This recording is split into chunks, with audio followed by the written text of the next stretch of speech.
বিসমিল্লাহির রহমানির রহিম। আয়াতুল কুরসি, সূরা বাকারা, আয়াত 255। এটি আল কুরআনুল কারীমের অন্যতম গুরুত্বপূর্ণ একটি আয়াত। এই আয়াতের অনেকগুলো ফজিলত রয়েছে। তার মধ্যে একটি, এই আয়াতটি পড়ে নিজের শরীরে ফুঁক দিলে বা এই আয়াতটির উপরে বিশ্বাস রাখলে সে শয়তানি এবং দুষ্কৃতিকারী সকলের কাছ থেকে হেফাজত থাকবে।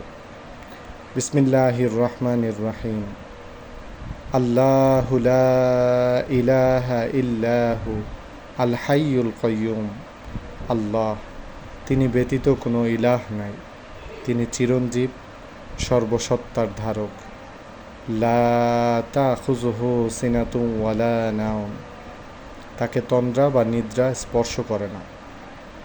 লাহু মা ফিস সামাওয়াতি ওয়া মা ফিল আরদ, আকাশ ও পৃথিবীতে যাহা কিছু আছে সমস্ত তাহারই।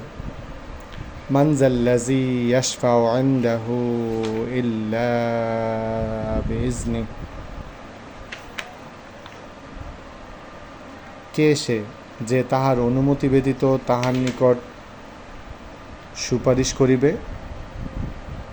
ইয়ালামু মা বাইনা আইদিহিম ওয়া মা খালফাহুম, তাহাদের সম্মুখে ও পশ্চাতে যাহা কিছু আছে তাহা তিনি অবগত।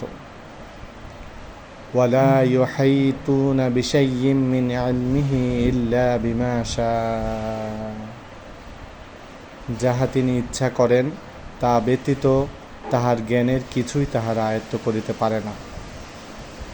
ওয়াসিয়া কুরসিয়ুহুস সামাওয়াতি ওয়াল আরদ, তাহার কুরসি আকাশ ও পৃথিবীময় পরিব্যাপ্ত।